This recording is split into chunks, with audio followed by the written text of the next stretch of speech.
Permets-moi l'expression, moi je dis comment tu dis de la merde, tu vois. Ça, c'est le balécoïsme, ça. Il fallait qu'on fasse un contrat, il fallait que je clôture ma chaîne YouTube. J'ai dit, mon gars, Ta capacité d'orateur. Cet art de manier les mots. Et la première chose que tu dis, salut à vous, bande d'enculés. J'ai eu beaucoup de mal à l'école. Ils m'appelaient l'ignorant du groupe. J'ai calculé, il me faudrait environ entre 30 et 50 millions. On m'a tous pris pour un barjot. Je suis dans un monde indestructible. Ça me permet d'oublier partiellement un problème qui hante un petit peu mon existence. En fait, c'est vraiment une insulte directe. Les mecs, ils insultent ta grand-mère. Vraiment, là, c'est... Je vais juste te raconter une histoire. Vas-y, avec plaisir. J'avais qu'un seul but, réussir. Ça fait méga plaisir de pouvoir avoir cette discussion avec toi, Efkan, vraiment. Pas de problème. Un honneur et un plaisir. Donc, bienvenue sur le podcast et merci de m'accueillir chez toi dans ton studio. Merci à toi de m'accueillir sur ta chaîne, du coup. J'en profite pour saluer tes abonnés. Ouais. Bonjour les abonnés d'Eric. Je m'appelle Efkan Kurnaz et je fais des vidéos sur YouTube depuis quasiment 10 ans. Voilà, je suis un gars de la muscu aussi. Et on va en parler un petit peu, justement. Le principe, c'est que j'aimerais revenir un tout petit peu sur ton parcours, un petit peu sur tes facultés, tes capacités, tout ce que tu as fait un peu ces 10 dernières années et qui tu es un petit peu pour avoir quelques perles, quelques pépites de ton apprentissage sur tout ça. Ouais, écoute, j'ai commencé en fait à faire des vidéos sur YouTube depuis 2010, j'avais commencé. C'est ça. Mais c'était sur une autre chaîne qui n'avait rien à voir avec la muscu. C'est vrai? Tu avais fait une autre chaîne avant From You and to God? C'est une autre chaîne? Exact. Ok. Et c'est une chaîne sur laquelle il y a une vidéo de moi, elle a fait beaucoup de vues, quasiment 2 millions. 2 millions? Ouais. Ok, mais je savais pas. Personne ne sait où est cette vidéo, je te la montre. Elle existe toujours? Elle existe toujours. Ah, sa mère. C'est un vrai mystère. Ah ouais, 2 millions. Il y a des gens qui ont dû l'avoir quand même. Ah, il y en a plein. Enfin, parmi mes abonnés, je ne pense pas. T'as pas eu DM en mode Efkan? Non, parce qu'on ne peut pas me reconnaître dedans. Je porte un costume entier. C'est vrai? Ah ouais. Et ta voix, on l'entend ou pas? On m'entend pas, non. D'accord, donc on peut vraiment pas savoir que c'est toi. Quelqu'un qui me connaît bien, il peut reconnaître mon visage. Ok. Mais si on me connaît pas vraiment, on peut pas me reconnaître sur la vidéo. Ah, trop bien. Et c'était quand ça, du coup? En 2010. 2010. Parce que je t'explique, Eric. Moi, j'ai toujours voulu faire des vidéos, l'audiovisuel. En fait, ça a commencé quand j'étais petit avec les films de Jackie Chan. Quand j'étais petit, tu sais, on regardait la télévision turque avec mon père et il y avait beaucoup de films de Jackie Chan et Jet Li qui passaient. C'est des acteurs que j'aime beaucoup. Et tu sais, quand t'es gamin, tu vois un mec, il saute d'un toit, il met des coups de pied retournés, son vêtement se déchire, tu le vois torse nu, il est fait comme Iron Man. Tu te dis en tant que gamin, je vais être comme ça. Et moi, ça, c'est un truc, c'est une graine qui a germé dans mon esprit depuis que je suis gamin. Sauf que mon père n'était pas du tout d'accord avec cette idée. Pour lui, tu rêves, ça, c'est les stars, toi, tu vas à l'école, tu vas faire un métier normal. Bon, ok. J'ai été forcé de faire ce qu'il me demandait de faire. Donc, mon père est quelqu'un qui se base beaucoup sur des études prestigieuses, médecine, avocat, commissaire aux comptes, expert comptable, juge d'instruction. Donc, j'ai fait à contre-cœur ce qu'il voulait que je fasse, mais au fond de moi, j'attendais juste l'occasion. J'avais vraiment un espoir au fond de moi. Dès que j'avais l'occasion, je me lançais dans ce que je voulais me lancer. L'audiovisuel, c'est jouer devant une caméra. À la base, c'était pas vraiment la muscu pure. C'était Jackie Chan, Jet Li, à la base. Donc le mélange des deux. Voilà, c'est ça. Parce que eux, à la fois, ils avaient le corps, mais ils étaient des acteurs et des stars de cinéma, donc ils avaient les deux, en fait. C'est pour ça que je dis toujours, un physique musclé constitue juste une valeur ajoutée à qui tu es déjà. Jet Li et Jackie Chan, c'est des acteurs. C'est des maîtres de kung-fu, mais ils ont également un physique. Tu vois, c'est un plus pour eux. Mais si tu enlèves leur physique, ils ont toujours leur capacité à jouer devant une caméra. Leur rôle de comédien, ils savent maîtriser ça. Donc, la vidéo de 2010 est en rapport avec ça. Ah, d'accord, je comprends. Voilà. Ok, ah ouais. Sauf que l'épisode que j'avais fait à l'époque n'a pas donné suite. Je m'entendais pas trop avec mes associés de l'époque. Et donc, du coup, mon père a appris que je m'étais amusé à faire le guignol. Il m'a attrapé. Il m'a dit, arrête tes bêtises sur YouTube, tu retournes à l'école. Et là, je suis retourné en fac. Donc, j'ai fait une fac de droit, comme il m'avait demandé de faire, pour faire juge d'instruction. Et là, j'étais dégoûté. Je passe d'une vidéo YouTube où je m'amuse, c'est sur un lieu de tournage avec des costumes, caméras. Je vois la réaction des gens avec des commentaires et tout. Je passe de ça à un amphithéâtre pourri. On me demande d'apprendre des trucs du code civil, le droit constitutionnel, machin. Je dis pas que c'est nul, hein, mais c'est pas pour moi. Chacun son truc. Chacun son truc, tu vois. Alors, voilà, je m'efforçais de faire les études que mon père m'avait ordonné de faire. Et un beau jour, je rencontre une femme, là-bas. Ouais. Et écoute, elle était magnifique, d'accord? Et moi, je ne comprenais pas comment une femme si belle s'intéressait à un gars comme moi. Parce que j'étais un peu dans un délire emo-punk. J'avais un style très atypique.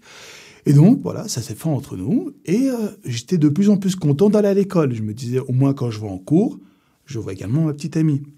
Elle bossait beaucoup aussi, on ne se voyait pas trop en dehors. On se voyait, mais vraiment, la priorité, c'était les études. Et donc, voilà, on a eu une relation comme ça. Et puis, un beau jour, tu connais déjà l'histoire. Si tu veux, je te la raconte une nouvelle fois. Si tu peux, dans les grandes lignes, comme ça, tout le monde est au courant. Moi, en fait, dans cette discussion, moi, j'ai consommé beaucoup de tes vidéos. Dans beaucoup de tes vidéos, tu as parlé de pas mal de ton histoire. Je vais te poser des questions. Certaines, moi, j'ai déjà la réponse, mais c'est pour que tout le monde puisse en profiter. Et certaines, j'ai pas encore la réponse. Donc, il y aura un petit mélange des deux. Mais avec plaisir, si tu peux résumer un petit peu, parce que j'ai une question à ce propos après. Après, ça fait longtemps que ça arrivé. Moi, j'ai fait en sorte d'effacer cet épisode de ma mémoire. Comme tu as dit, je vais rester assez sommaire. Donc, j'avais une petite amie et un beau jour, donc on devait réviser pour les partiels. Et puis, il y avait un bal aussi. Tu sais, j'habite dans un village. Vers les week-ends, tu as toujours des bals. Les vendredis, samedis, des fois. Des bals, t'es en plein air. Tu as un DJ qui arrive avec des musiques. Ils mettent des enceintes et en plein air, on fait la fête. Tu vois, on bourre la gueule. Exactement. Très bien. Et donc, ce jour-là, je lui dis, voilà, écoute, ça te dit, on va faire un tour au bal. Comme ça, on se voit en dehors de la fac et on arrête de réviser, parce que ça fait chier au bout d'un moment. Elle me dit, non, je peux pas, moi, je dois faire mes études, machin, je compte beaucoup réussir mon année. Le droit, c'est toute ma vie. Elle était passionnée. Ok, d'accord, je raccroche. Ok. Et là, j'ai 2 autres collègues qui m'appellent. Alors, eux, c'était des mecs qui faisaient la fête. Ils me disent, Efkan, viens, j'ai acheté vodka Red Bull, on se met des races. On va aller au bal, on va s'amuser comme des dingues. Et ce jour-là, moi, j'avais vraiment envie de sortir. Donc, ils viennent me chercher, je monte dans la voiture, et puis on se met des races directement dans la voiture. Donc, le collègue qui conduit ne boit pas. Ça, c'est très important. Et dès qu'on arrive, en fait, sur les lieux, moi, je sors, je suis déjà torché. Je suis détruit. Et là, quand je sors, je vais donc vers la foule, au bal. Qu'est-ce que je vois? Ma petite amie, dans les bras d'un mec énorme. Eric, quand je te dis qu'il était énorme, je crois que c'était un rugbyman, si je me rappelle bien. 1m90, 110 kilos, une masse comme ça. Ouais. Et elle était en train de prendre ma copine et il faisait du volleyball avec. Il la faisait tourner comme ça, tu vois. Moi, je vois ça, je suis en train de bugger, donc je vois flou. Je me dis, attends, c'est peut-être mon imagination qui me joue des tours. En plus, t'es bourré. Je suis bourré. Et donc, je vois ça. Je mets du temps à le réaliser. Et en fait, au bout de quelques instants, je comprends que ma copine est en train de me tromper avec un gars physiquement, du moins physiquement, meilleur que moi, plus imposant que moi. On sait que le physique ne fait pas tout, mais déjà d'un point de vue physique, le mec, il m'écrasait. Je vois ça, je suis très en colère, j'interviens pas. Je suis bourré, le mec qui va me défoncer la gueule, et puis ça peut très vite mal tourner, quoi. Bien sûr. Il peut sortir une arme, ou il peut me mettre un coup, ma tête peut tomber sur le rebord d'une table, finir paraplégique, ça peut arriver, tu vois. Donc je dis à mes potes, allez, on rentre et tout. J'étais dégoûté dans la voiture, j'étais comme ça. Je suis rentré chez moi. La première chose que j'ai faite, c'est de prendre une feuille blanche avec un stylo. J'ai écrit une lettre à mon père. À cette époque-là de ma vie, je n'avais aucun accès, aucun contact physique ou oral avec mon père. Ouais, je ne m'étalerai pas trop là-dessus, mais je ne le voyais pas. Je ne pouvais même pas l'avoir au téléphone et on ne pouvait même pas se voir physiquement. On s'écrivait des lettres, d'accord? Donc j'ai dit à mon père, écoute, je t'aime bien, t'es mon papa, mais moi j'en ai marre de ces conneries de droit. Je veux faire ce que j'ai toujours voulu faire, des vidéos. Je veux être devant une caméra. Je veux jouer devant une caméra. Bien sûr, mon but ultime, c'est les films d'action, des films de combat, tu sais, comme Jackie Chan et Jet Li. Mais la voie que j'ai empruntée constitue quelque part une annexe de ce domaine-là et je m'épanouis pleinement aujourd'hui. Alors, pourquoi j'ai fait ça? Parce que en écrivant cette lettre à mon père, j'avais déjà pris une décision dans ma tête. Montrer à ma petite amie de l'époque qu'elle vient de faire la plus grosse bêtise de sa vie. Moi, il faut pas me chauffer. Dès que tu me chauffes, je démarre direct. Je m'arrête plus. Elle m'a chauffé. Ouais. Et je voulais montrer que tu verras, tu as choisi le mauvais garçon. Le bon était là. Et là, je me suis entraîné comme un malade. Attends, Eric, quand je te dis je me suis entraîné comme un malade, c'est j'ai tout arrêté. J'avais encore mon travail au McDonald's. Je travaillais 30 heures au McDonald's. Non, 25 heures, je crois, à l'époque, c'était. Ensuite, vu que j'avais un peu plus de temps libre, ils ont remonté mon contrat à 30 heures et je m'entraînais tous les jours. Le matin, je me réveillais, je mangeais muscu. J'allais m'entraîner, je rentrais, je mangeais muscu. Parfois, j'y retournais, je rentrais, je mangeais muscu. Et quand je mangeais ma diète, je regardais des vidéos de bodybuilding.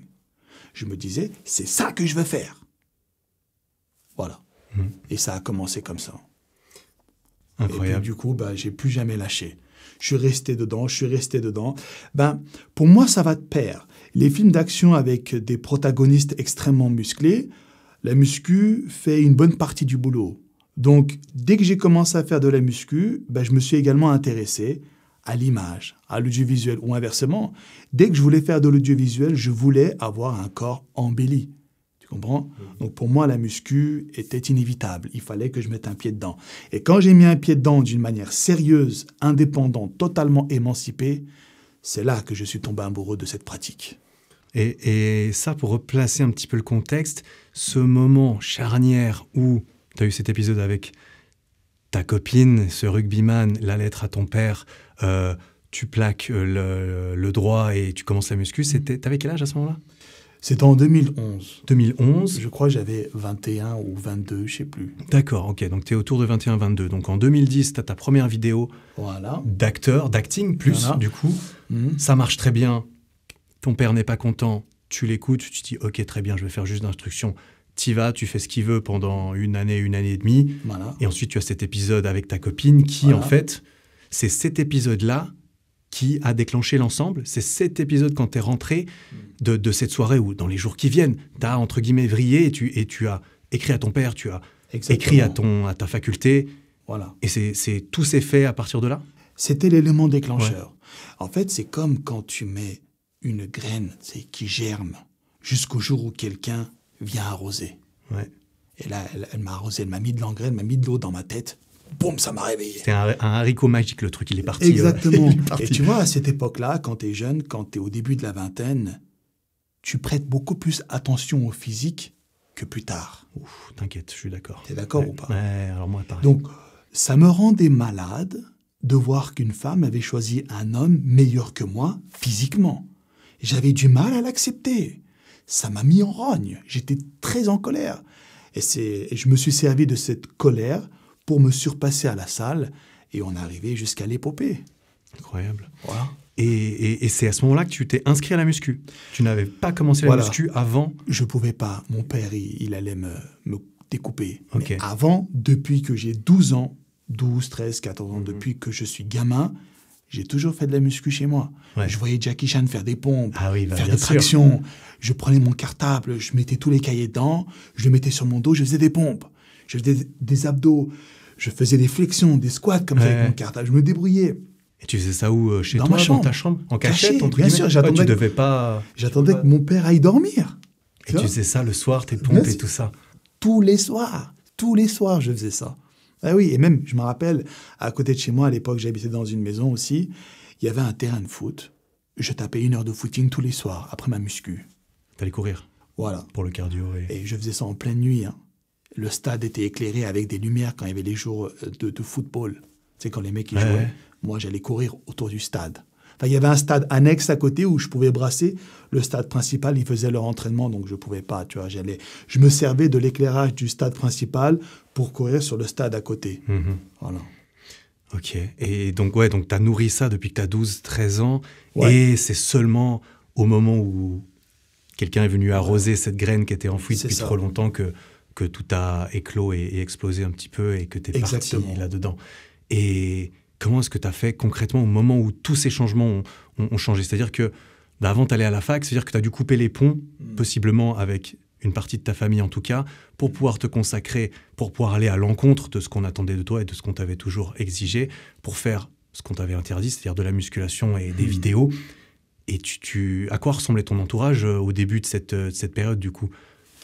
J'en avais aucun. Ouais. En fait, j'ai supprimé tout le monde. Mhm. J'avais qu'un seul but, réussir. Parce qu'en fait, quand j'ai écrit la lettre à mon père, il m'a répondu. Ok. Il m'a dit, le jour où on se reverra, si tu n'as pas réussi ta vie un minimum, je te bute. En gros. Mhm. J'avais une épée de Damoclès sur la tête. Mon objectif, c'était de réussir ma vie.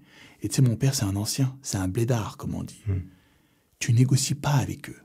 Dès qu'il prend une décision, donc si parmi tes abonnés, il y a des gens qui ont des darons qui viennent un peu du bled. Il y en a, c'est sûr. Voilà. Tu ne peux pas négocier avec eux. Si le mec te dit, tu fais ça et rien d'autre, eh ben, si tu ne fais pas ça, il va t'en vouloir. Ah, tu vas devenir son pire ennemi. Ta mâchoire va se retrouver à la basse. Ça, c'est une expression que tu as utilisée plusieurs fois dans une vidéo. C'est ça, je m'en souviens. Et donc, du coup, voilà, j'avais constamment cette épée de Damoclès, je devais réussir. Ouais. Et ça va, je pense que j'ai eu pas mal de chance. J'ai réussi à bien m'en sortir dans la vie, je ne me plains pas. Aujourd'hui, j'ai tout ce que j'ai, je ne manque de rien, tu vois. Donc, c'est beau. C'est magnifique, effectivement. Donc, tu avais cet objectif, Voilà. doublé d'une pression aussi. Exact. C'est marrant parce que moi, c'était un tout petit peu pareil. J'avais aussi, quand j'ai commencé YouTube, fait un accord avec mes parents. Et au tout début, je ressentais beaucoup cette pression de mes parents comptent sur moi, mes parents m'hébergent, mes parents me logent, en attendant de tester si ça marche. Et cette pression a été très bénéfique, en fait. Parce que j'avais un délai, parce que j'avais des gens qui comptaient sur moi et que j'étais obligé de leur prouver que j'allais pas rater. Donc, alors, c'est pas du tout la même histoire et la même pression que toi, mais j'ai aussi eu un tout petit peu cette pression des parents en mode il faut que je leur prouve, en fait. Ouais, et ça a beaucoup aidé à se donner les moyens. Tu vois, t'as un objectif, c'est bien, mais quand tu as vraiment besoin nécessaire d'y arriver, on a plus de chance peut-être. On crée un petit peu la chance. Ouais. Et du coup, ça, 21, 22 ans, 2011, tu commences tout cela et j'ai été regarder, évidemment, avant de venir discuter avec toi, j'ai été regarder sur ta chaîne actuelle, principale, From Human to God, les premières vidéos qui sont toujours en ligne sur la chaîne. La toute première, c'est une vidéo de 45 secondes où tu fais du développé incliné aux haltères. Et la deuxième vidéo, c'est un facecam monologue dans lequel tu parles pendant 30 minutes de nutrition. Et donc, à l'ancienne, comme tu fais encore des vidéos comme ça aujourd'hui.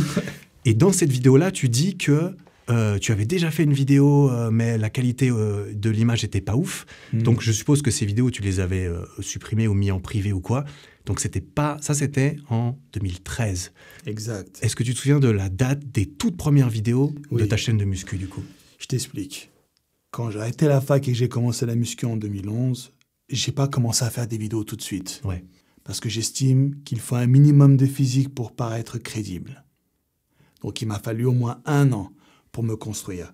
Et pendant cette année, j'allais au McDonald's, j'allais à la muscu, des fois je touchais le chômage quand j'avais plus de travail, des fois je travaillais à l'usine, intérim, voilà, je combinais tout. Le but, c'était avoir assez d'argent pour payer mon loyer, payer ma nourriture, payer ma salle de sport, jusqu'à avoir un physique crédible. Et ensuite, en 2013, donc dès que j'ai eu un physique assez potable, j'ai commencé à faire des vidéos. Donc, c'était avec mon iPhone 4 tout pourri. Je mettais comme ça et je parlais. Ouais. Et en fait, ce qui s'est passé, Eric, c'est que, à l'époque, j'habitais dans un village, enfin, une ville, avec une ambiance de villageois. J'allais dans une salle de muscu et le patron de la salle avait pris connaissance que je faisais des vidéos. Et à chaque fois que je titillais quelqu'un ou je critiquais quelque chose ou une façon de faire ou quoi...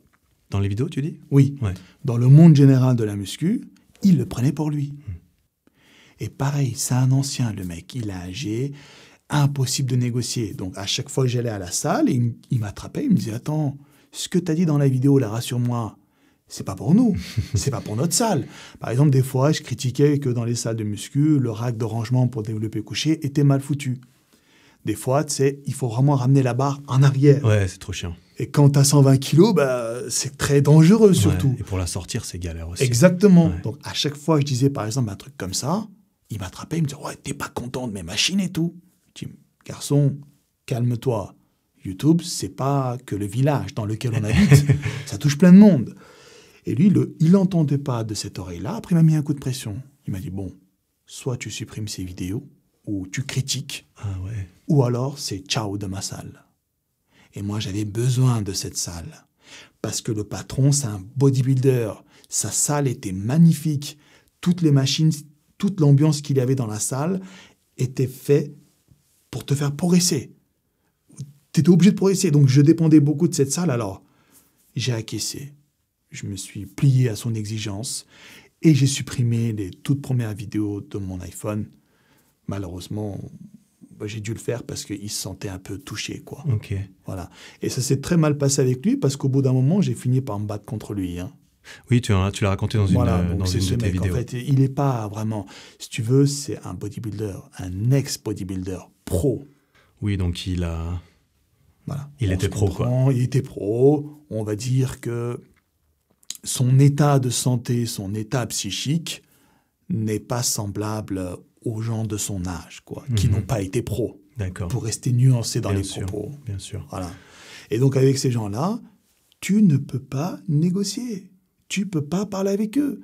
Et donc, ça s'est terminé à coup de barre olympique. J'ai une cicatrice, là, d'ailleurs. Ouais, je crois que tu avais montré. Ouais. Voilà. Ouais, d'accord. Ok. Et donc, tu avais supprimé toutes ces premières vidéos et ensuite... Malheureusement. Ouais. Il y en avait eu beaucoup parce que c'était quand même début 2013. Oui. C'était dans un espace de quelques mois, toutes ces vidéos.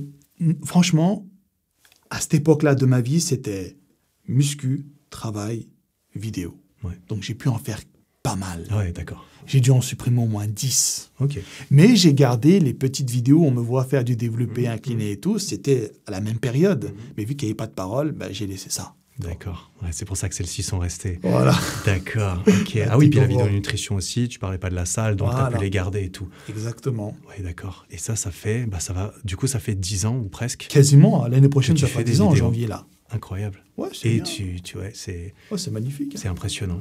Et un truc qui m'a frappé, moi j'ai découvert tes vidéos, je pense je me souviens très bien d'avoir en tout cas vu ta vidéo sur les 100 000 abonnés en 2015, quelque chose comme ça à ce moment-là. Moi je commençais les vidéos, tu vois, fin 2017-2018, mais j'ai pas mal consommé de muscu et tout parce que à 17-18, j'ai commencé à faire de la muscu, à 21 plus, enfin moi j'ai baigné dans la muscu, la nutrition aussi, avec tes vidéos notamment. Et quelque chose qu'on a remarqué, que tout le monde a remarqué et qui te définit presque à part entière aussi par rapport aux autres, c'est ta capacité d'orateur. Cet art de manier les mots, ton éloquence, ton élocution, ta prosodie qui sont impressionnantes et qui sont remarquables dans le sens où on les remarque. Tu te démarques depuis le début. Même dans ta première vidéo, que je l'ai regardée un peu en diagonale ce matin, de 33 minutes où tu parles de nutrition, c'était il y a 9 ans, c'était tes premières vidéos. Tu t'exprimes très bien. Tu t'exprimes bien. C'est gentil. Et ma question, c'est comment, pourquoi est-ce que tu as cultivé cette éloquence? Est-ce que tu l'as travaillée? Est-ce que c'est un talent inné?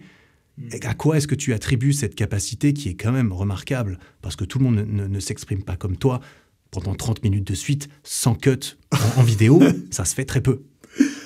Déjà, je te remercie pour ce discours élogieux à mon égard. Comment j'ai fait? On en revient toujours à l'histoire de la graine. Quand j'étais enfant, en fait, j'étais vraiment fasciné par le monde du cinéma, Eric. Tu peux pas imaginer à quel point, à l'école, je pensais qu'à Jackie Chan. Quand je dormais, je pensais qu'à Jackie Chan. Je pensais aux caméras, lumière, maquilleurs, acteurs, tout ça. Toute la production d'un film. Et moi, c'était ça que je voulais faire. Je voulais être devant une caméra. D'accord ? Aujourd'hui, ce n'est pas des films d'action que je fais. Mais c'est de la muscu. Et de temps en temps, je fais des courts-métrages. Et je m'épanouis pleinement. Notamment l'épopée. Bien sûr. Voilà. Et donc, vu que j'ai toujours aimé ça, j'avais une technique spéciale pour justement apprendre à parler. Parce que j'avais très vite compris que les acteurs s'exprimaient extrêmement bien. Quand tu vois un comédien parler, il parle trop bien. D'accord ? Son métier de bien parler, entre autres. Exactement. Donc, je me suis dit, je vais faire quoi ?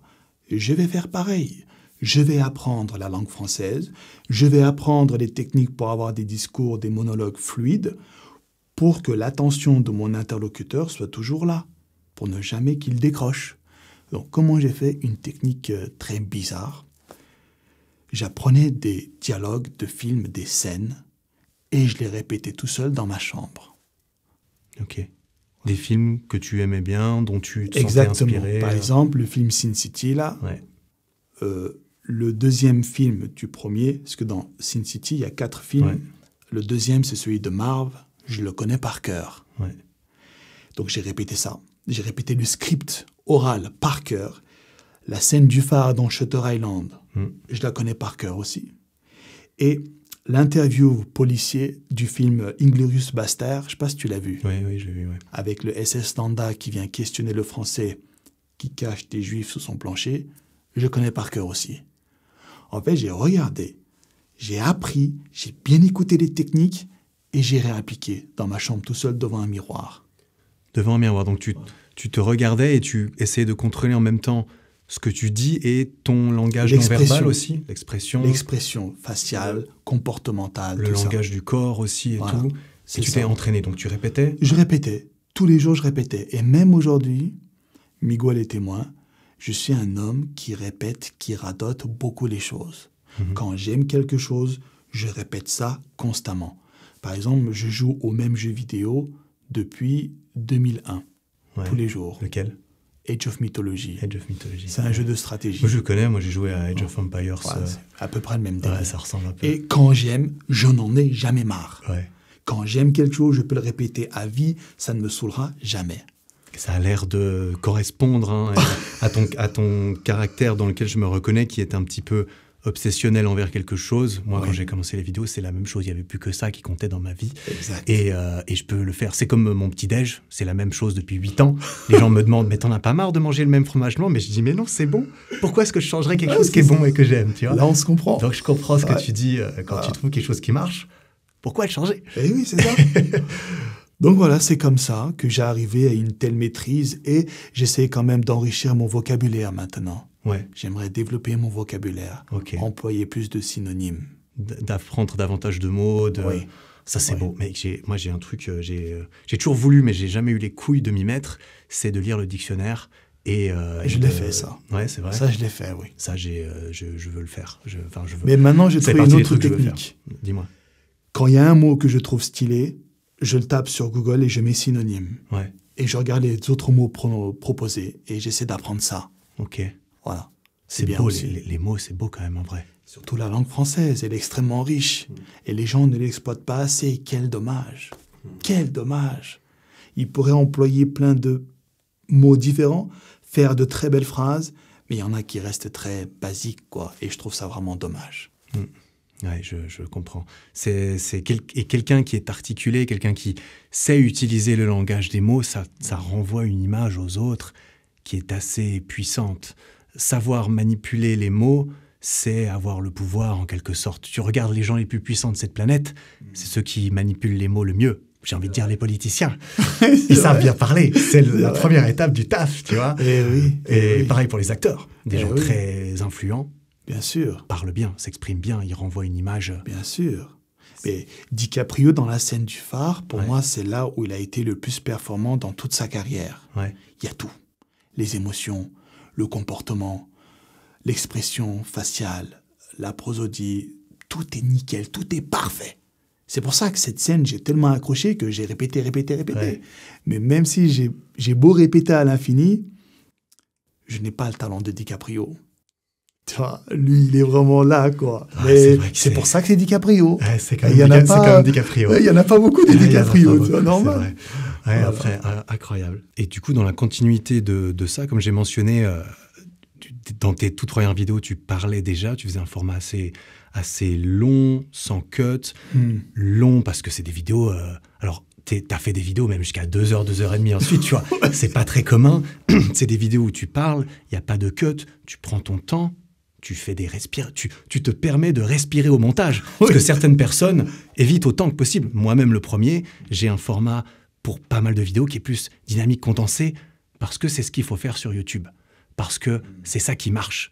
Mais toi, tu es en fait l'exception qui confirme la règle, que les gens ont aussi envie de ce genre de format. Exact. Et tu as commencé à faire ça il y a très longtemps. Là, ce qu'on fait actuellement, là, on enregistre un podcast vidéo. Et en fait, toi, ça fait des années que tu fais des podcasts vidéo, en fait. Oui, c'est ça. Littéralement. Avant que ça soit un truc, tu faisais ça. Ouais. Et est-ce que tu l'as fait consciemment? Est-ce que tu as testé... parce qu'on te connaît beaucoup plus moi, je te connais beaucoup plus dans ce format calme, posé. Est-ce que tu as testé d'autres choses? Est-ce que c'était conscient pour toi de te dire « je vais choisir ce format car ça me différencie » ou il y avait une réflexion derrière? Franchement, non, parce qu'à l'époque, moi, quand j'ai commencé, il n'y avait pas vraiment de règles prédéfinies. Tout le monde faisait un peu comme il avait envie de faire. Et aujourd'hui, enfin, à l'époque, quand j'ai fait mes vidéos, je l'ai fait vraiment naturellement. C'est, voilà, je me suis dit, je me suis appliqué dans la maîtrise de la langue française, je vais exposer ça, on verra si des gens seront sensibles ou pas. C'est tout. Je me sentais vraiment à l'aise, en fait, avec ce format-là. Et puis, c'est également une vengeance sur la vie, parce que quand j'étais petit, j'ai eu beaucoup de mal à l'école. J'ai commencé l'école en retard, j'ai redoublé plusieurs fois, mes parents ne parlaient pas français. Moi, j'étais complètement perdu.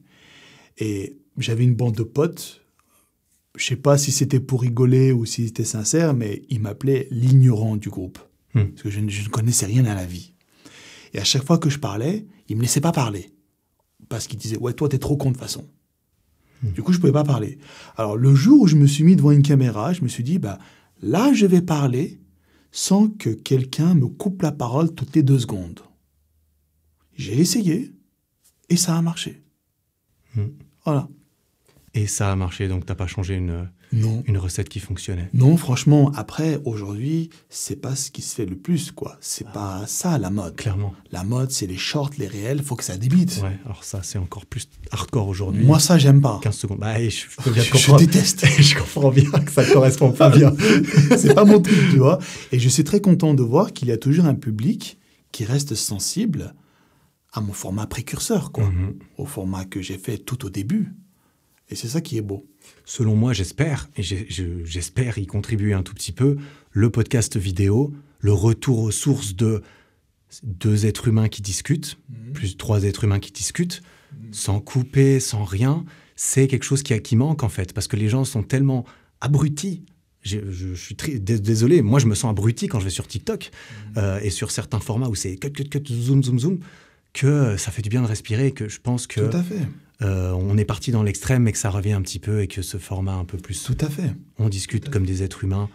Mais tu sais, je me permets, certaines de mes vidéos sont également adaptées au format d'aujourd'hui. J'ai un monteur vidéo qui fait des montages un peu à la mode, quoi, un peu dynamique. Ouais. Même si ça ne correspond pas trop à mon personnage, ça fait quand même des vues. Donc il y a quand même des gens qui aiment le contenu hyper dynamique, hyper rapide. Bien sûr. Donc, c'est normal de tester les différentes choses et en fonction du format, du concept, quand tu racontes une histoire, tu vas prendre le temps. Exact. Quand tu fais un montage de musculation, tu ne montres pas les 1h30 la séance non plus. On est d'accord. Voilà. Bien sûr. Tu as compris. Okay. Exactement. Et en plus de ce format où tu discutes et tu prends ton temps, quelque chose qui a été très remarquable avec toi et peut-être ton personnage, c'est ton lexique, c'est ta façon de parler, c'est les mots que tu utilises, c'est comment tu dis de la... Permets-moi l'expression, moi je dis comment tu dis de la merde, tu vois. Et moi je trouve ça hilarant, et je suis pas le seul, j'imagine, parce que sinon il y aurait moins de gens qui regarderaient tes vidéos.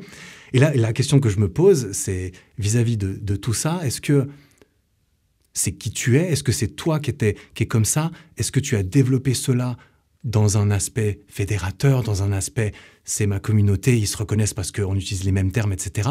Est-ce qu'il y a une réflexion là derrière ou est-ce que tu as juste débarqué comme ça en disant ça dès le début? Honnêtement, Eric, c'est moi du début jusqu'à la fin. Aujourd'hui, je suis moins flexible, je suis moins libre sur mon champ d'action à cause du règlement YouTube. D'accord, ah oui? Oui, j'ai déjà eu des vidéos qui se démonétisaient pour certaines vulgarités, grossièretés. Ah, d'accord. Tu vois, avec la montée du féminisme et tout, il y a certaines blagues que je ne peux plus faire. Donc, j'essaye de faire des zigzags pour ne pas me lisser totalement. Tu comprends? Mais avant, vers les coups de 2015-2016... je me souviens bien. T'étais libre de faire ce que tu voulais, il n'y avait pas de problème, quoi. Aujourd'hui, tu dis un mot, tu finis en tendance sur Twitter, t'as une armée de White Knight qui te viennent dessus avec une épée, ils vont découper les mecs. Putain, donc c'est pour ça. Donc c'est bah volontaire, oui. parce que moi j'ai remarqué, j'ai regardé une de tes vidéos 2015-2016, ça part dans tous les sens. On sent que tu dis ce que tu penses que tu dis, et que tu vas pas par quatre chemins, et c'est rafraîchissant. Bien sûr. Et c'est pour ça que les gens étaient contents. Et donc aujourd'hui, c'est par pression de bah censure oui. extérieure et de cancel culture un petit peu. Exactement. Tu fais plus attention. Je vais juste te raconter une histoire. Vas-y, avec plaisir. J'ai rencontré une personne à la salle de muscu. Donc, c'était une fille avec des cheveux bleus, des tatouages. Je ne juge pas, d'accord? Pas de cliché. Elle me connaissait vite fait, mais sans plus. Elle savait que je faisais des vidéos, tout ça. Elle me connaissait vite fait, mais sans plus. C'était récemment, ça? C'était récent. D'accord, C'était ok. très récent. Très C'était récent. il y a 2 mois, 3 mois. Ok, ah oui. Miguel est témoin, d'ailleurs.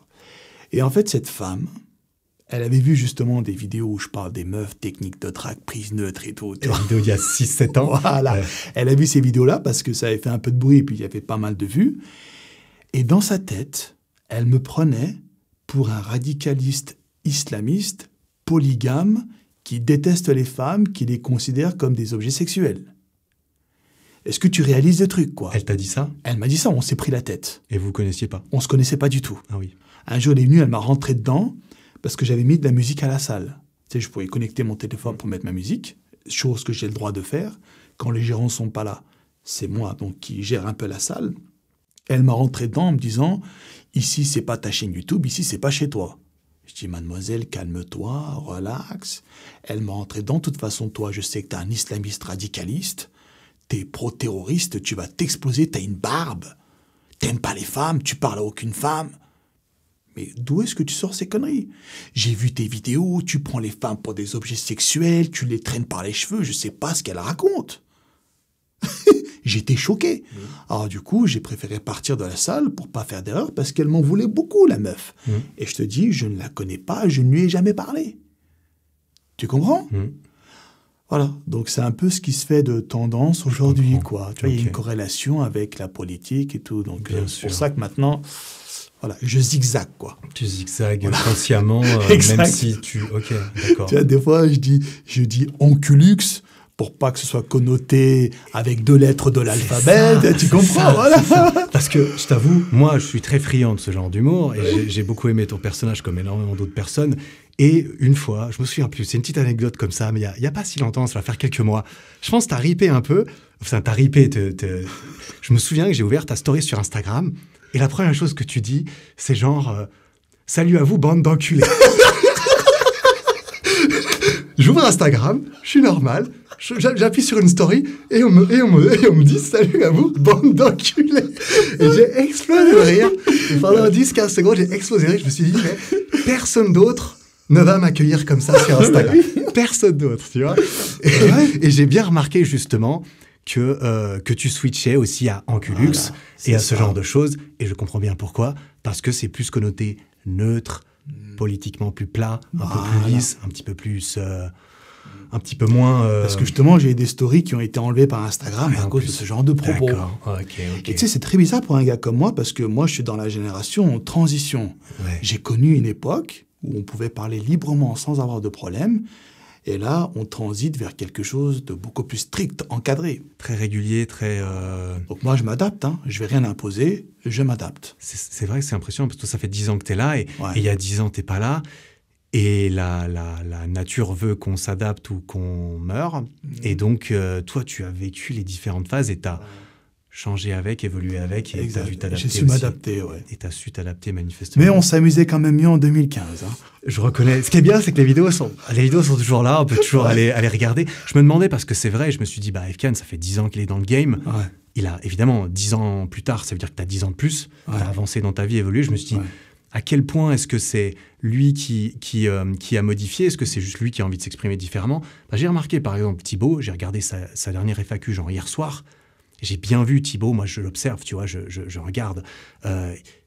il n'y a pas si longtemps que ça, il hurlait dans ses vidéos et c'est ce que beaucoup de gens lui reprochaient. Et là, j'ai bien vu qu'il a volontairement, il arrête de faire son introduction où il crie, il parle beaucoup plus posé et tout. Je me dis, je pense que c'est conscient parce que lui, il fait les choses consciemment, à mon avis. Maintenant, il est beaucoup plus posé et il s'adresse de façon plus mature, peut-être un petit peu. Et je me suis demandé vis-à-vis de toi aussi à quel point c'était toi ou à quel point c'était les contraintes Honnêtement, je vais dire, c'est 55 ans, j'irai, parce que je vieillis aussi. Bah, évidemment. Tu vois, je vais pas parler de prise neutre, de tout ça toute ma vie, tu vois. Il le suit sur ça. T'es prise Au bout d'un moment, j'ai une femme. Je peux biper si jamais. Au bout d'un moment, tu sais, je me pose aussi, tu vois, j'ai une femme tranquille, tu vois. Bien sûr. Mais, par exemple, l'arc de Paige Hathaway dans ma carrière, c'était la plus drôle. Ouais. Imagine, je fais ça aujourd'hui. Ouf. Interpol, hélicoptère, on vient me chercher comme ça. Tu comprends? J'imagine. Il n'y a pas besoin de donner plus d'exemples que ça pour savoir qu'aujourd'hui, tu ne pourrais pas faire ça sans qu'on t'explose publiquement. Mais tu sais, quand je dis à mes abonnés, salut bande d'enculés. Oh, tu sais qu'ils sont comme des dingues. Mais ils sont super contents. Oui, évidemment. C'est comme tu as dit, ça apporte un peu de fraîcheur. Oui, tout le monde est lisse, dans tout le monde est plat. Tout le monde, et moi le premier, moi je reconnais, moi j'étais volontairement lisse depuis le début parce que je suis là, ok, Eric Flagg, il est family friendly, et donc il dit pas trop de gros mots. Oui. Et ça fait 5 ans que je fais des vidéos maintenant, et maintenant tu regardes mes dernières vidéos, je te balance plus de dingueries à mon échelle. Oui. C'est à mon échelle, mais des dingueries que je me serais jamais permis avant, parce que j'en ai marre aussi, tu vois, de me censurer, tu vois. Ouais, je comprends. Donc c'est marrant, on est obligé de s'adapter. Voilà. C'est fou. Une question que j'avais en plus par rapport à ça, du coup, c'était Efkan Kurnaz, From Human to God. On pourrait se dire, ok, il y a 2 personnages, parce que moi, quand j'ai commencé ma chaîne YouTube, il y avait Eric Flagg. Eric Flagg, je me cachais un petit peu derrière, c'était un peu mon personnage, c'était un petit peu mon masque. Moi, j'ai pas très confiance, je sais pas trop parler devant une caméra.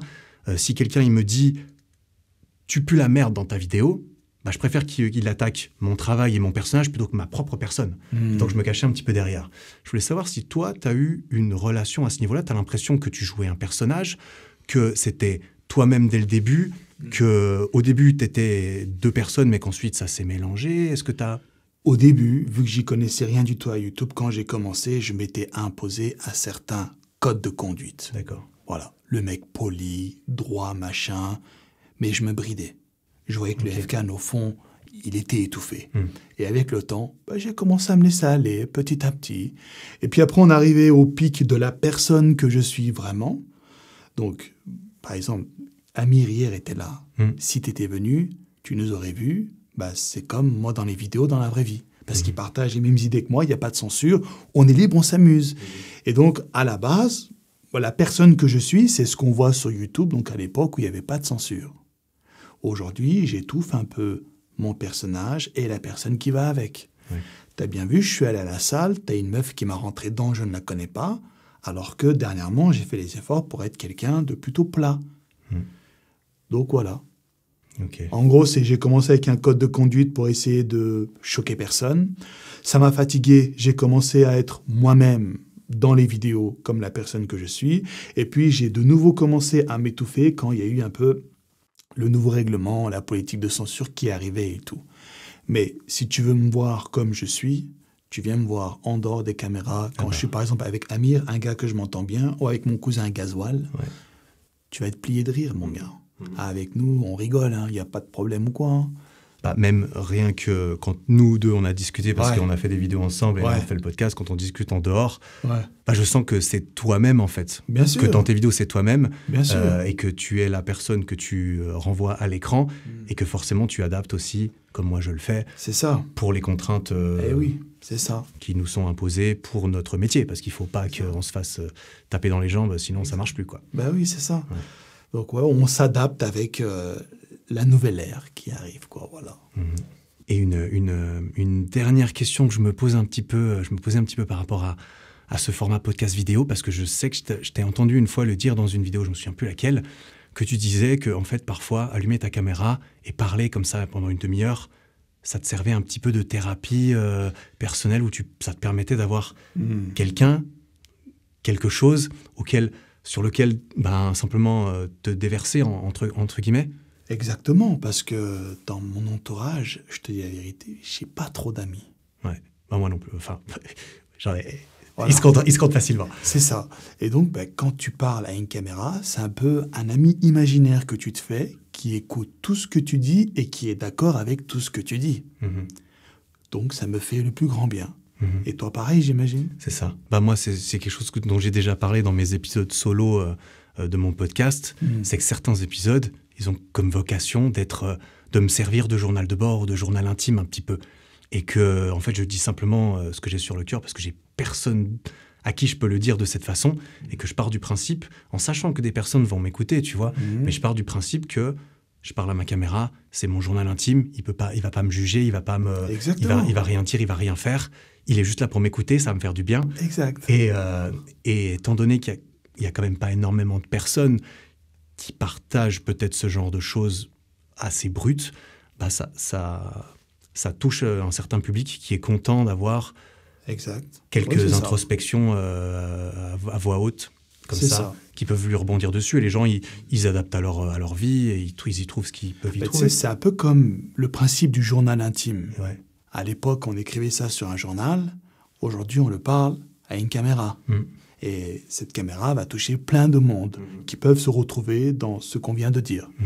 Voilà, et adapté à eux. Exactement. Ouais.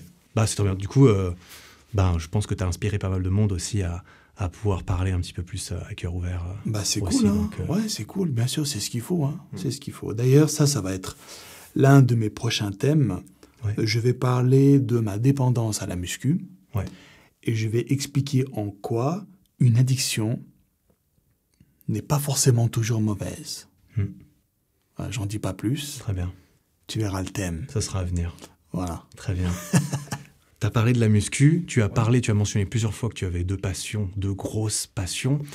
La première étant, je ne sais pas laquelle est la première ou la deuxième, mais une des deux étant la musculation, une autre étant l'audiovisuel. Exactement. Et donc, ta passion pour l'audiovisuel est venue en regardant ces films. Exactement. C'est ça, c'est de là qu'elle est née. C'est ça. Elle n'a jamais vacillé, elle n'a jamais changé. Tu l'as pleinement étanché, ta soif d'audiovisuel dans YouTube.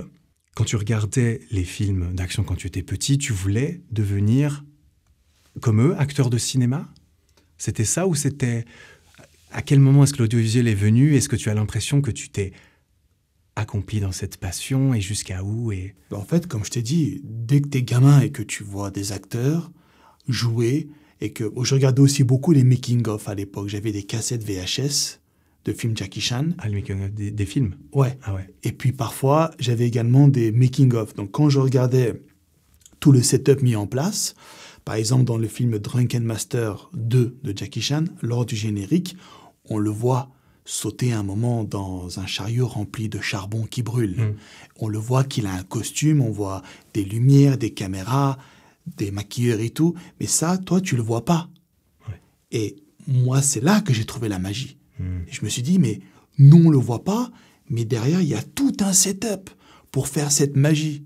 Et quand tu as un enfant, tu es très sensible à ça, tu es émerveillé, tu es waouh, c'est incroyable. L'envers du décor. Exactement. Et donc, en fait, c'est de là qu'est née ma passion.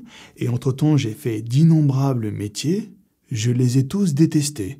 Il n'y a que ça qui me fait du bien. Aujourd'hui, tu m'enlèves ça, compliqué pour moi. Ouais. Et ce qui te plaît là, parce que là justement, tu parles des making-of et donc on voit l'envers du décor, comment c'est créé. Toi, ce qui te plaît le plus là-dedans ou ce qui te plaît le plus, peut-être même aujourd'hui, c'est l'aspect comédien, c'est-à-dire je suis dans l'audiovisuel parce que je suis le comédien, ou est-ce que c'est l'aspect réalisation, l'aspect production? Franchement, ça va t'étonner, mais j'aime beaucoup les deux. Ouais.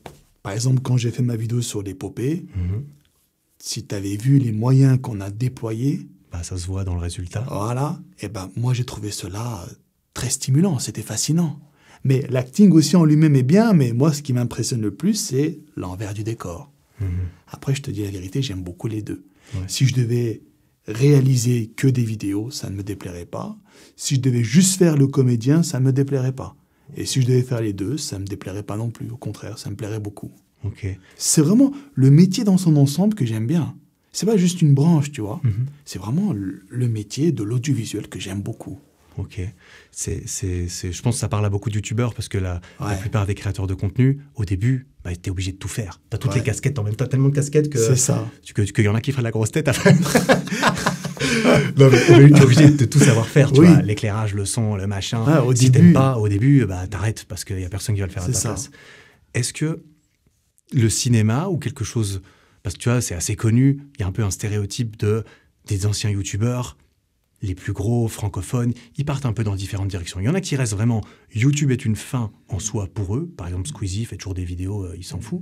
Mais t'as d'autres, ils partent en one-man show, il y en a, ils partent dans du rap, il y en a, ils veulent faire des courts-métrages, il y en a, ils veulent utiliser YouTube comme un tremplin pour aller au cinéma.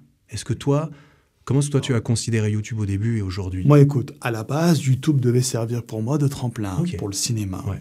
Et un jour, je suis parti à LA faire des castings. J'ai été retenu pour 2 castings, mais la contrepartie était extrêmement lourde. Je t'explique. Ouais. Le gars qui m'avait proposé des rôles, donc c'était vraiment des rôles de seconde zone, dans des films de seconde zone, qui passaient juste au théâtre, ou c'était local, c'était pas quelque chose qui allait être médiatisé massivement. Donc il me disait, pour que tu sois vraiment imprégné du rôle de l'astronaute, parce que je devais jouer le rôle d'un astronaute. Trop bien. Et dans un autre court-métrage, je devais jouer le rôle d'un joueur de baseball. Okay. Il m'a dit, je ne veux pas que tu fasses autre chose. Je te paye $50 par jour en étant à Hollywood, mais ta chaîne YouTube, tu dis adieu. Je dis pourquoi? Il me dit parce que pour que tu t'imprègnes vraiment du personnage, tu n'as pas le droit de jouer à un autre personnage. Je lui ai dit, je veux bien. Mais bon, moi, ce qui me permet de vivre, c'est ma chaîne YouTube. Je ne peux pas abandonner mes abonnés comme ça. Je ne peux pas abandonner tout ce que j'ai créé. Et les revenus viennent de YouTube. Comment veux-tu que je vive à Hollywood avec $50 par jour? C'était quand ça? Parce que du coup, c'était en 2015, quand j'étais parti voir. Oui, c'était vers 2014. Ouais. Tu avais déjà une chaîne, Sofera, à 200 000 abonnés. Tu avais quand même un business qui tournait. Quoi. J'avais déjà je commençais déjà à rentrer un peu d'argent. Ouais. C'était pas beaucoup. Mais c'était un gros sacrifice que de devoir mettre ça de côté pour 50 balles par jour. Et moi, je lui dis, si c'est Vin Diesel qui te dit ça ou Steven Spielberg, d'accord. Il y a forcément un truc derrière. Mais quand c'est un petit truc comme ça, de seconde zone, c'est de comptoir un peu, et je vais pas abandonner mes abonnés, je vais pas abandonner tout ce que j'ai créé pour 50 misérables dollars par jour. Qui plus est, ça ne va peut-être pas aboutir à grand-chose, quoi.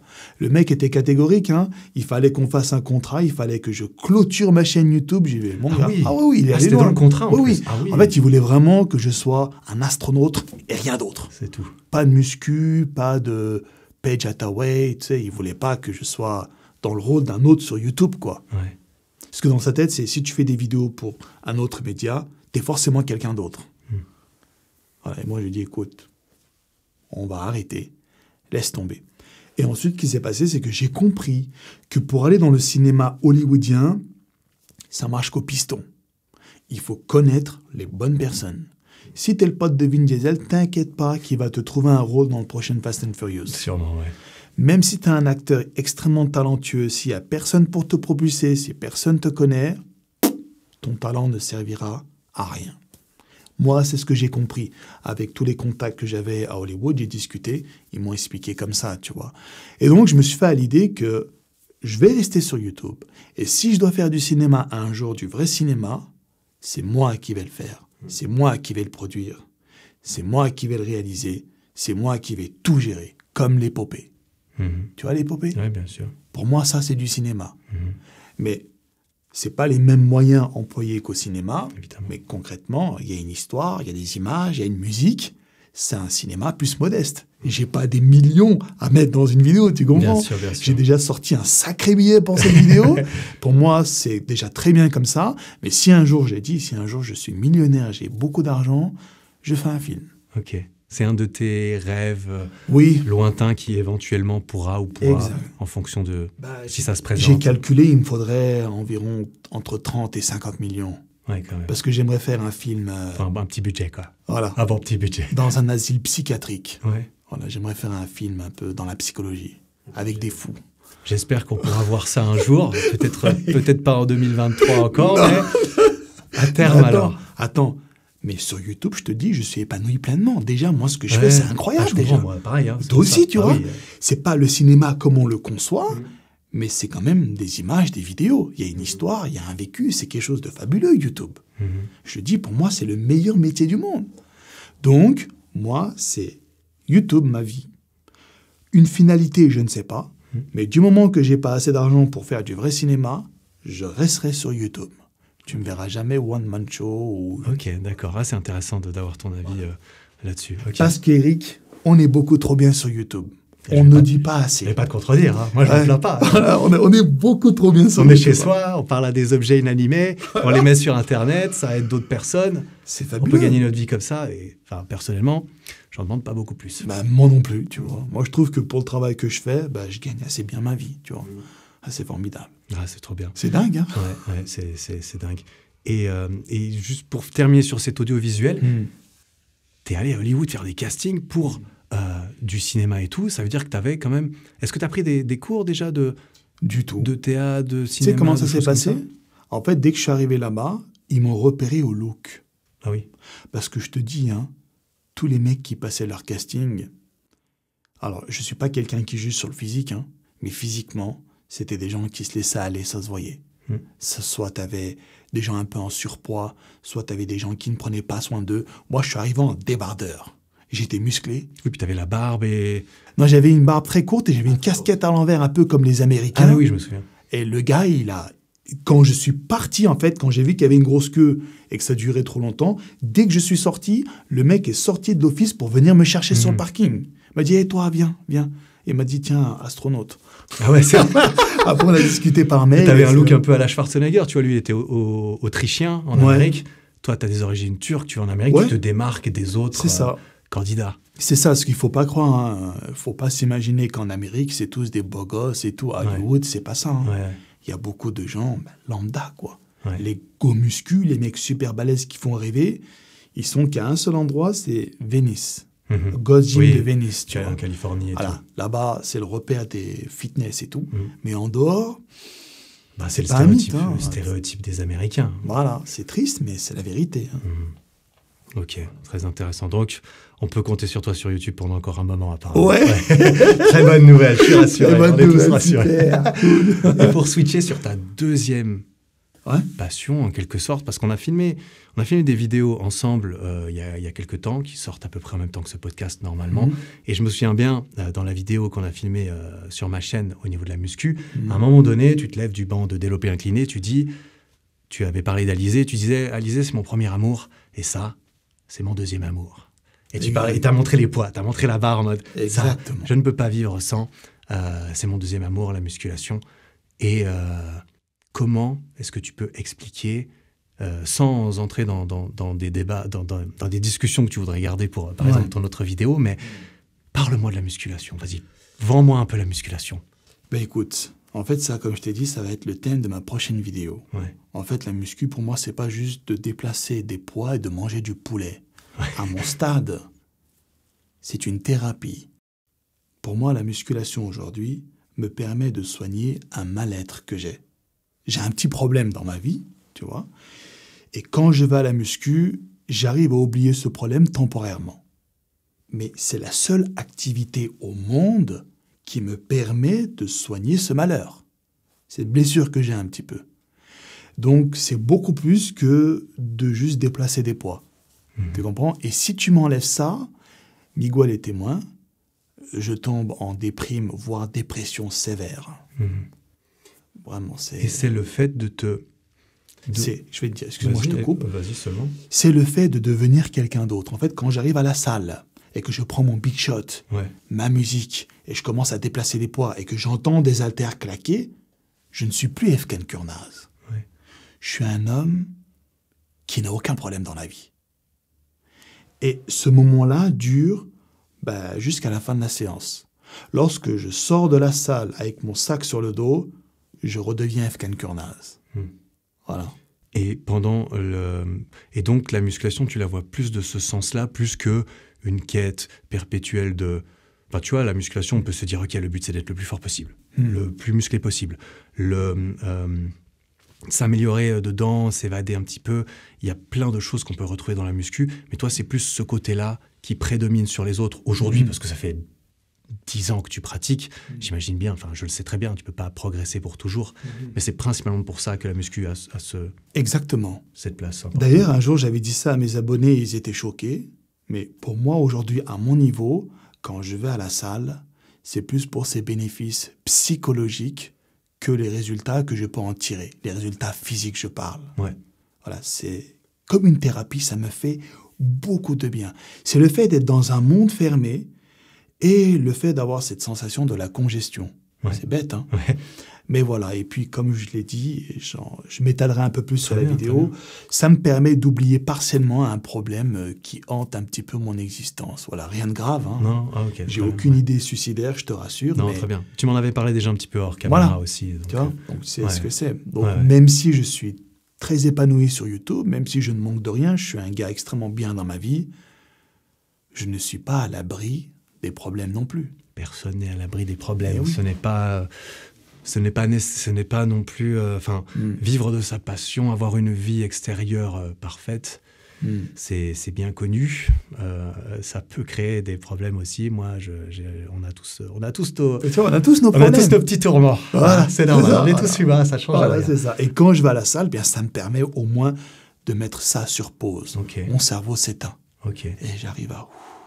Tu vois. Et quand tu regardes des mangas, tu joues aux jeux vidéo, tu retrouves pas à ce point-là Si, je me déconnecte aussi. Tu déconnectes aussi. Mais pas autant. Pas autant, ouais. Par exemple, je joue beaucoup à C'est Smash. moins... Il n'y a pas de congestion dans Voilà. la vidéo. Hein. En fait, je joue à Smash. Ouais. Peut-être le Smash Ouais. Bros.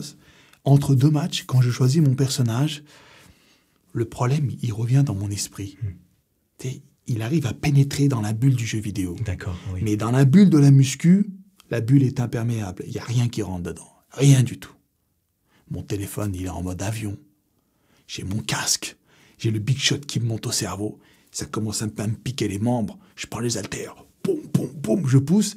Et des fois, j'entends les haltères claquer entre mes musiques, tu vois. Et ça m'excite. Ouais. Je sais pas comment te dire. Ça te booste encore plus, en fait. Mais c'est ça, Tu es dans ton... c'est un sentiment très difficile à décrire, Eric. Mais mes abonnés ont remarqué que moi, j'étais très dépendant à la muscu. Je suis allé sur un bateau pendant 5 jours faire une croisière inoubliable, mais mon corps entier grattait au bout du 2e jour. J'avais pas cette congestion dans les muscles, je me sentais mal, tu comprends? Ouais. Et quand je suis rentré, j'avais fait 2 vols, escale, c'était tard, je suis rentré, j'ai couru à la salle. Hein. J'ai pris mon big shot, je suis allé à la salle, boum, boum, boum, et ça m'a fait du bien, tu vois. Voilà. Je me reconnais un tout petit peu dans ce que tu dis parce que c'est ça qui est beau avec certaines activités, certaines facettes de notre identité qu'on peut plus ou moins cultiver. Et comme tu le dis, quand je suis à la muscu, je ne suis plus Efkan Kurnaz. Efkan Kurnaz, il reste à la maison, il reste à l'entrée.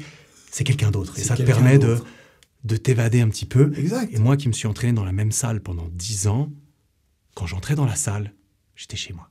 Voilà. Au début, c'est intimidant. On le sait tous. Aller à la salle au début, t'as l'impression que tout le monde te regarde alors que tout le monde s'en bat les couilles. Tout le monde s'en bat les couilles, mais t'as l'impression, oh, je fais mal, tout le monde me juge et tout. Il y en a certains, peut-être qu'il y en a qui te jugent, mais c'est pas la peine de t'en préoccuper. Et au bout d'un moment, quand tu prends tes aises, moi j'étais là-dedans, je dis, je suis le roi. Je suis dans la salle. Je te jure, c'est ça. C'est mon royaume, j'adore. Il y a les poids, je les connais. Celui-là, je le connais, il est cassé sur le disque à ce moment-là. Je sais très bien, je les connais tous. Les barres de traction, je les connais parfaitement, tu vois. Voilà. Je suis là, ici, je suis chez moi. C'est mon contexte, j'y connais bien. Et on a tous un petit peu nos royaumes comme ça dans lesquels on peut juste s'évader aussi et s'évader, voilà. Se sentir bien. C'est ça, mais quand ma vidéo sortira, j'essaierai d'en parler un peu plus en détail. Très bien. Avec grand plaisir, j'ai hâte d'écouter ça. Voilà. Ouais. Donc 10 ans après avoir commencé, bon là, t'es bien posé, t'es bien installé, t'es pas devenu expert comptable ou juste d'instruction, ouais. Mais tu t'en es plutôt bien sorti, t'as monté notamment une boutique, une marque de vêtements, t'as les revenus YouTube, t'as les revenus des sponsors, tout ça font que tu as ta vie posée, que aux yeux de beaucoup de gens, à mon avis, tu as réussi.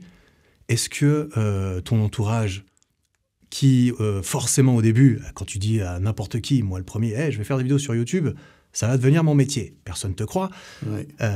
Et les réactions sont diverses et variées. Est-ce que ça a changé ensuite? Est-ce que tu as eu un retour plus positif? Écoute. Encourageant? Moi, quand j'ai lancé ma chaîne YouTube, j'étais seul. On m'a tous pris pour un barjot. que ce soit mes oncles, mes cousins, ils ne comprenaient pas. Ils disent, lui, il est complètement fou. Et puis aujourd'hui, 10 ans après, ils admettent que j'ai réussi ma vie, enfin, pas réussir, mais que j'ai pu m'en sortir un minimum. Tu sais, je suis indépendant, tu vois. Par contre, ils ne comprennent pas comment. Et j'ai beau leur expliquer, C'est vrai. ils ne comprennent pas. Ils me disent, comment en parlant devant une caméra, tu gagnes de l'argent? Parce que eux, c'est des gens qui travaillent en maçonnerie, dans le bâtiment. C'est un métier terre à terre, quoi. C'est du concret. Tu vas à la guerre, quoi. Donc, d'un côté, tu as un mec qui se tue à la tâche, il gagne de l'argent, et tu en as un autre qui est assis sur une chaise, il raconte plein de trucs, il gagne aussi de l'argent. C'est bizarre. Et dans leur tête, il y a une espèce de dissonance, ils ne comprennent pas. Ouais. Voilà, c'est tout. Et est-ce que ça leur permet quand même d'apprécier le fait que tu aies construit une vraie carrière, ou est-ce qu'ils ont du mal à réconcilier Non, pour eux, c'est éphémère, ça va s'arrêter du jour au lendemain. Ok, ouais. Voilà, eux, ils sont persuadés que ça ne va pas durer. Depuis 10 ans. Voilà, depuis 10 ans. Ils disent Ok. que t'inquiète, il va se casser la gueule. T'inquiète, ça va pas durer. C'est incroyable, hein. Ouais. Enfin, Après, ce qui est je sais, incroyable, si je puis me permettre, ce qui est incroyable, c'est que tu me dis ça, ça veut dire que tu n'as jamais, tu me dis si je me trompe, mais tu n'as jamais eu de soutien de ton entourage proche non. qui te disent « Efkan, bravo, ta passion, attaque tes rêves, tu vas y arriver ». Et malgré tout, tu l'as fait quand même et tu continues de le faire. Ah bah clairement. C'est Mais impressionnant. après, tu sais, Eric, je vais dire, j'ai une famille, enfin, je suis assez distant avec ma famille. Ouais. C'est pas une famille très soudée comme ça. C'est plutôt des gens qui vivent dans leur coin. Aucun problème. Donc, ils me regardent d'un œil un petit peu discret, mais c'est pas des gens qui viennent prendre de mes nouvelles directement, quoi. J'ai des échos. Et j'entends toujours les mêmes. Quand je vois des cousins, ils me disent « Ouais, il y a un tel dans la famille, il dit ci, il dit ça sur toi. » Et c'est toujours le même discours. Comment ce mec gagne de l'argent en étant assis sur une chaise? T'inquiète pas, de toute façon, ça va pas durer. Personne n'arrive à vivre éternellement en faisant le zouave sur Internet. Voilà, bon, ils disent ça, ok, en attendant, bah, on est bien. Voilà. Heureusement que tu ne vis pas dans le même paradigme, parce que manifestement, tu as réussi à déjouer les lois de la nature de... Et tu sais, ça c'est quoi? Ça c'est le balécoïsme, ça. Ouais, Moi je suis un gars, je m'en bats les couilles, on a tu vois. beaucoup parlé de ça. Je suis dans un monde indestructible. Tu veux rentrer dans mon monde, t'es le bienvenu. Mais t'essayes de m'enlever de mon monde, tu vas te fatiguer pour rien, tu n'y arriveras pas. Ouais. Donc tous les mecs qui disent il va se péter la gueule, il est nul, machin et tout, ça piagne, ça piagne, ça piagne. En attendant, le cure-naze, il est toujours là. 10 ans après, il s'en bat toujours les couilles. Après, je suis pas fou. Non. Je garde beaucoup d'argent de côté. Oui, Le évidemment. jour où ça marche plus, je pourrais rebondir avec un capital. On est bien d'accord que... Voilà. Je suis pas le genre de mec qui crame tout ce qu'il gagne comme ça. Non, j'épargne beaucoup. Et le jour où ça va pas, bah, j'aurai un chèque à la banque qui m'attend pour faire une autre activité, tu vois. Ou à investir, ou à quoi que ce C'est ça. soit. Voilà. Ça m'a l'air d'être un plan pas si éphémère que ça, si je puis me permettre. Donc, ça va bien. Ça va bien, on va pas se Ah, plaindre. génial, excellent. J'ai encore 2 petites questions. Une à laquelle j'ai réagi quand j'ai regardé ton dernier live, à l'heure à laquelle on discute, ton dernier live, qui parlait de l'opportunisme chez l'ego muscu, chez l'être humain aussi en règle générale. Et tu as dit une phrase qui m'a marqué, que j'ai écrit sur mon téléphone quand tu me l'as dit, parce que c'est quelque chose auquel j'ai pensé assez fortement il n'y a pas longtemps. Tu as dit quelque chose, c'est que toi, et tu me corriges si je me trompe, que toi tu as décidé que tu vois comment l'être humain fonctionne parfois, qu'il n'a pas toujours des bonnes intentions, qu'il n'a pas... Voilà, on est bien d'accord, mais que tu avais fait le choix de croire quand même. Tu as fait le choix de croire en l'humanité, d'avoir foi quand même un peu en l'humain, Oui. malgré ce qu'on a pu te faire, malgré ce que tu as pu avoir comme preuve de ce qu'on peut trouver chez certains humains. Est-ce que tu peux... Moi, j'ai la même réflexion. J'ai eu une discussion avec un autre youtubeur il n'y a pas si longtemps. Un youtubeur, on se parle tous les 6 mois, on s'appelle, on discute. Manga Workout, tu as peut-être Oui, entendu. je connais. Il est très sympa. Et on se rappelle tous les 6 mois. Et on avait fait une discussion, on avait parlé de notre relation avec les autres. Et il m'a dit, moi par défaut, je fais confiance à personne. Les gens, ils te trompent, etc. Moi, je suis très méfiant. Et moi, en fait, par nature, c'est l'inverse. Je suis grand ouvert, j'ai l'impression que tout le monde, il est gentil. La première fois que tu me baises, bah tu me baises. Je peux pas le voir venir. Parce que j'ai décidé de vivre ma vie comme ça. La deuxième fois, tu devrais pas m'avoir. Là, c'est vraiment de ma faute si tu vas, tu vois. Tu peux m'avoir une fois. C'est le système. Tu peux profiter du système une fois, mais pas 2. Mais je préfère vivre ma vie comme ça que d'être méfiant. Est-ce que toi, tu te reconnais dans l'une ou l'autre de ces façons de Écoute, oui, je me reconnais dans ta façon de Ok, faire. c'est ce que j'ai Par pu défaut, j'aime bien faire confiance à l'être humain. Je vais te dire pourquoi. Ouais. C'est tout simple. Je ne suis pas arrivé tout seul ici. Mes abonnés m'ont beaucoup soutenu. Parce que l'être humain a été bon avec moi. Mes abonnés sont très gentils. Mais il y a des petits filous qui, eux, ne pensent pas comme ça. Il y a des gens qui sont impitoyables, qui sont corrompus jusqu'à l'âme et très opportunistes. Ils peuvent se servir de ta gentillesse, te faire du mal pour en tirer profit, rien que pour eux. Et c'est ce que j'ai expérimenté récemment avec ma série Genetics, tu vois. Mais ce n'est pas pour autant que je tire un trait sur l'humanité. C'est pas 2-3 gugus qui viennent m'enquiquiner. C'est pas à cause d'eux que je vais dire c'est bon, l'être humain c'est une saloperie. On sait que l'être humain est rempli de vices. Mais si tu choisis les bons et si tu choisis les êtres humains qui arrivent à calmer leurs pulsions, canaliser leur vice. voilà, il n'y a aucun problème. C'est comme ça que je le vois. Ouais. Et donc, pour en revenir à Genetics, là, pour le moment, je mets ça sur pause. Ouais. Laisse tomber. Ouais. Et encore, tu vois pas les candidatures que je reçois. Attends, on a parlé un peu dans ton live, justement. Ou t'as pas envie de les voir. T'as pas envie de les voir. En fait, c'est vraiment une insulte directe. Les mecs, ils insultent ta grand-mère. Vraiment, là, c'est... Voilà, impunément, sans aucune je te dis, ils s'en gêne. foutent, les mecs. Ouais. Hein, donc, voilà. Bah, c'est beau quand même que malgré tout ces... Enfin, je trouve ça beau. Moi, j'aime croire que c'est mieux comme ça, que l'être humain, s'il fait pas un peu confiance par défaut, il se passe rien. Si tout le monde reste de son côté, si tu fais plus confiance, tu fais plus du tout de vidéos, tu fais plus rien, tu partages plus rien parce que tout le monde est méfiant, tout le monde il a peur, on partage plus. Et j'ai envie de dire, il se passe rien. La civilisation, elle a construit comment ?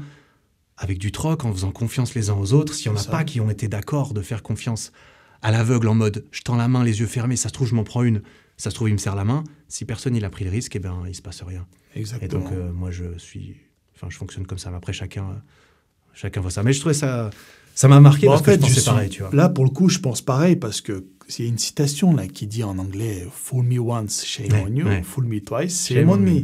Donc, je partage cette philosophie. Comme tu as dit, le mec il peut te baiser une fois, mais pas deux. Ah, la deuxième, ce sera pour toi. Voilà, ce sera ta faute. La deuxième. Ta faute. Exactement. Très, très sympa. J'ai une toute dernière, c'est même pas vraiment une question. C'est un petit message que j'avais envie, parce qu'en fait, du coup, je connais un peu ton parcours. Il est très inspirant, je trouve, parce que, comme on l'a vu, tu t'es débrouillé tout seul, malgré les obstacles conséquents qu'il y avait face à toi au début. Il y a pas mal de gens qui écoutent ce podcast, il y a pas mal de jeunes qui écoutent ce podcast, plus jeunes que nous quand même. Moi, je reçois des questions et tout ça. Il y a des gens qui sont plus jeunes, et c'est sûr, il y a des gens qui nous écoutent et qui sont dans une situation plus ou moins similaire à celle dans laquelle tu étais. Ils sont jeunes, ils ont des rêves, ils ont des envies, et leur entourage, probablement, parfois te calme ou ne veut absolument pas que tu sortes du chemin, que tu ne fasses pas exactement les choses. Et il y en a, ils m'écrivent littéralement, ils m'envoient des messages vocaux pour me dire « Mon entourage ne me comprend pas, je suis comme ça et on veut que je sois comme ci. » Est-ce que tu aurais un message, tout simplement, bien sûr, pour t'adresser à... Une question détournée, ça pourrait être « Qu'est-ce que tu aurais envie de dire au FKN de 17 ans ?» tu vois, sauf que c'est pas FKN, c'est Julien ou Mathis, tu vois.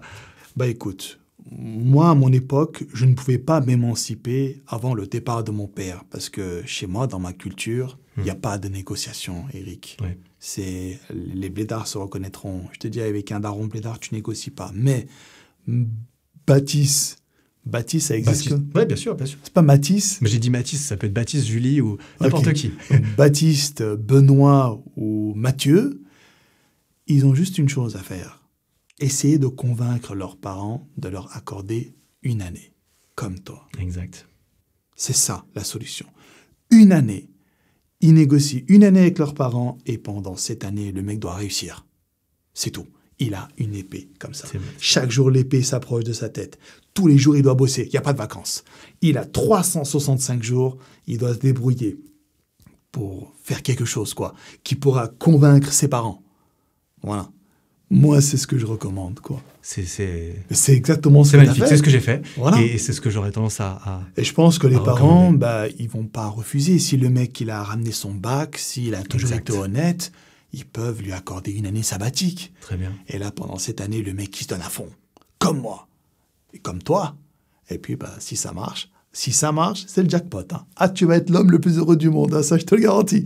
Mais si ça marche pas, au moins tu auras essayé. Pas de regrets. Parce que vivre avec les regrets, c'est ce qu'il y a de pire. Et il faut essayer vraiment, justement. Ah oui. C'est ce que je me suis dit, on en parlait juste avant off caméra, c'est que si tu as une année, t'as pas un jour de plus. C'est-à-dire que si tu passes 6 heures par jour sur Netflix et qu'à la fin de l'année, t'as pas réussi, moi, je sais qu'à la fin de mon délai, moi j'avais eu 9 mois, je sais qu'à la fin de mon délai de 9 mois, j'ai pas envie de me dire ça n'a pas marché. Mais en fait, c'est peut-être parce que j'avais 2 doigts dans mon cul pendant la moitié du temps, tu vois. Forcément, avec une main, je peux faire moins de choses, tu vois. Je me suis dit, je ne veux pas pouvoir dire que c'est parce que j'ai pas assez essayé. Ouais. Donc, si tu arrives à négocier une année, et ça peut être aussi négocier une année, mais OK, je négocie une année, mais on fait un échange. En échange d'une année, ben moi, je m'engage à terminer mon bac. Je termine mon bac, je ferme ma gueule, je fais mon bac. Voilà. Je fais mes études, je travaille à côté, j'ai un petit taf. Bien sûr. Mais en échange, vous me permettez d'avoir une année dans 2 ans. Oui, c'est quelque chose de très courant. Ça hein. me semble ça, c'est beaucoup. entendable même par Miguel, beaucoup de parents. même ses parents lui avaient donné une année sabbatique, je me rappelle. Voilà, parce qu'elle avait ramené le bac, elle était correcte et tout. Ouais. Donc, je pense que les parents peuvent accorder une année comme ça. Mhm. Et là, ouais, comme tu as dit, le mec, il doit pas se branler la nouille. Hein. Ouais. Ah, il doit être à fond. Hein. Ah ouais. Et un autre scénario, c'est si tu travailles déjà, que tu as fini les études, Ouais. bah, tu mets un peu d'argent de côté, par exemple, pour pouvoir tenir une année. Ouais. Et ça, Et je là- dis dans une vidéo. Et en là, plus. c'est toi-même. Ah oui, dans la vidéo sur comment vivre de sa De sa passion. passion, c'est ça. exactement. C'est ça, j'en avais parlé. Ah ouais, hein. effectivement. Bah, Bah, écoute, je vais renvoyer encore vers cette vidéo. Voilà. Toutes les vidéos, toutes les ressources qu'on a mentionnées seront dans la description. Mm. Toutes les chaînes, tous les réseaux de FCAN sont dans la description. C'est Si gentil. jamais, pas hésiter à les regarder. On a fait 2 vidéos qui sont disponibles aussi sur nos chaînes Ouais. respectives. FCAN, c'était un honneur et un énorme plaisir de pouvoir parler, je sais pas combien de temps, mais un Plaisir temps partagé. considérable et Ouais, très c'est vrai. sympathique. Oh, tu sais, dès qu'on passe du bon temps, on ne le sent pas passer. Ça passe tout seul. Ça passe tout seul. En plus, dans un environnement aussi sympa que celui que tu nous as créé C'est ici sympa, pour hein. créer, c'est très cool. Ouais, Donc, c'est cool. merci encore à toi pour, Merci à toi, pour tout Eric. ça. Merci beaucoup. À bientôt. Bisous.